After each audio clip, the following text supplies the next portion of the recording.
mémoire que filme le passé. Les enfants forgent le présent et bâtissent un monde meilleur. Soyons le Santos. Nous avons traité de la thématique en lien avec la désinformation, la guerre communicationnelle et le rôle de la place des acteurs de veille citoyenne des trois pays.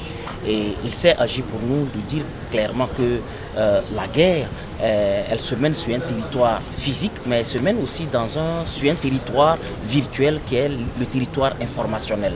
Comment contrôler les narratifs qui sont projetés, qui envahissent notre espace aérien, et comment préserver nos populations de la pollution qui peut être issue de ça, de ces médias-là. Et aussi et surtout, amener le public à comprendre les grands enjeux de la guerre de communication qui consiste à préparer les esprits afin de venir faire crépiter les armes et de venir provoquer le pillage systématique et généralisé de nos terres. C'est de comprendre qu'il n'y a pas de communication innocente, il n'y a pas d'information innocente.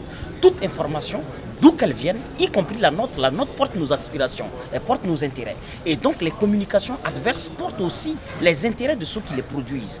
Donc concevoir l'information comme étant quelque chose de banalisable est la première erreur que nous pouvons commettre. Mais on a constaté que ceux qui étaient là se sont montrés très assidus et très compréhensifs des grands enjeux informationnels pour que nous puissions avoir une communication offensive, une communication défensive, offensive et une communication qui célèbre nos victoires, ce qu'on peut appeler propagande, parce que la propagande n'a rien de mauvais. C'est une répétition, une célébration de ce que nous faisons et qui est bien et qui mérite d'être connu par le monde pour barrer la route à la désinformation. Les acteurs intellectuels élitistes ne peuvent pas atteindre. On se rend compte que les acteurs de veille citoyenne ont une originalité, ils communiquent dans les langues. Et vous savez que le premier outil, le premier moyen de transport d'une information, c'est la langue. Et eux, ils communiquent dans les langues nationales qui atteignent la grande majorité de notre peuple, là où le français est limité parce que c'est une langue de sous-développement et là où elle n'est pas comprise par une grande majorité. Et c'est de les inviter à renforcer leur solidarité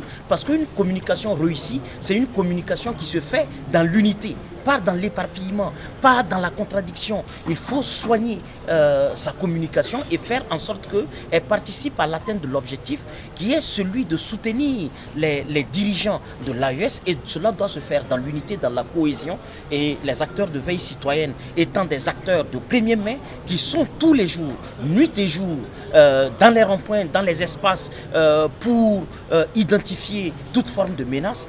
Ce sont des acteurs clés à qui il faut donner les rudiments et les outils indispensables d'une communication réussie et d'une guerre communicationnelle à notre avantage. Nous avons vécu la situation du fils de Kadhafi qu'on venait d'assassiner récemment. Et nous avons suivi encore l'assassinat de Thomas Sankara quand on était pionniers, on était très jeunes. Sankara, je crois qu'il a eu 4 ans. Kadhafi a eu près de 40 ans, mais on le guettait quand même. On le suivait pas à pas. Et ensuite, son fils a crié au scandale, on ne l'a pas écouté. C'est après son assassinat que la population est sortie. On se demandait où était cette population. Donc, la veille citoyenne tire sur la sonnette d'alarme. Soyez aux aguets, restez dans vos ronds-points, restez vigilants. C'est pourquoi nous avons invité les 2 autres pays à renouer d'efforts pour mobiliser en cas de besoin.